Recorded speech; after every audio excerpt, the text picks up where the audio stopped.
पहिलेका जागिरेहरूको ठुलो इज्जत थियो। अब जस्तो खरदार भए उता पुलिसपट्टि पुलिसहरू भए, यिनीहरूको पुलिस आयो भनिसकेपछि मानिस थर्र कामहरू भाग्दथे, कोही लुक्दथे। पुलिसको साह्रै डर हुन्थ्यो।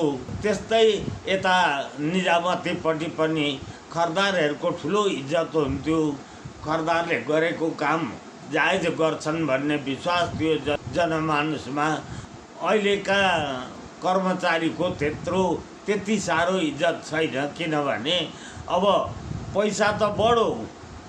त्यति बेला 150 रुपियाँ महिनामा हामीहरूले जागिर खाएको हो। त्यति बेला भन्दा धेरै पैसा बढो, तर पैसा बढो इज्जत घटो। इज्जत किन घटो त्यो चाहिँ अब किन घटो मानिसले विश्वास गर्न छोडे कर्मचारीप्रति। त्यस्तै अब सरकारले कर्मचारी पुलिस तर्फ निजामतीतर्फ सबैतिर सबै सरकारी तहमा सरकारले ध्यान दिएर यसको व्यवस्था गर्नुपर्छ, बलियो बनाउनुपर्छ र अनि त्यही इज्जत आउँछ। पहिले जसरी जनताले सरकारप्रति साह्रै विश्वास गरेका थिए, विश्वास गर्दथे, अनि सरकारले गरेको कामलाई उनीहरू आँखा चिम्लिएर स्वीकार गर्दथे। त्यस्तै किसिमले अहिलेका सरकारले पनि गरिदिएदेखि त्यही किसिमको इज्जत आउन सक्ने थियो। पहिलो भन्नाले 7 सालदेखिको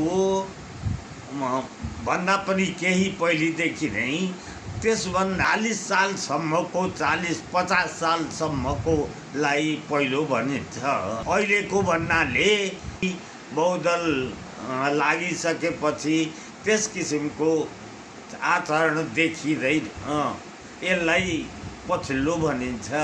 हजुरबा खरदार हुँदा के सुविधा पाउनु भएको थियो? मलाई घोडा दिएको थियो। दमकमा घोडा पठाइदिएको रहेछ मधुमल्लाबाट, अनि त्यही घोडामा चढेँ। अब त्यसरी भोटे घोडा कहिले नचढेको, लड्न खोज्छु सयसले च्याप्प समात्या छ लगम। त्यसै गर्दै सयस बिस्तारो हिँड्छ, त्यसैका सारमा घोडा हिँड्छ। म चाहिँ जगर समातेर अडिएर बस्छु। त्यसरी मधुमल्ला पुग्यो। त्यसपछि पछाडि हात्ती पनि एकचोटि पठाइदिएको थियो। त्यो हात्ती पठाएका बेला चाहिँ त्यति काम सकिसकेको हुनाले हात्ती फिर्ता गरियो। त्यसपछि पहाड गयो।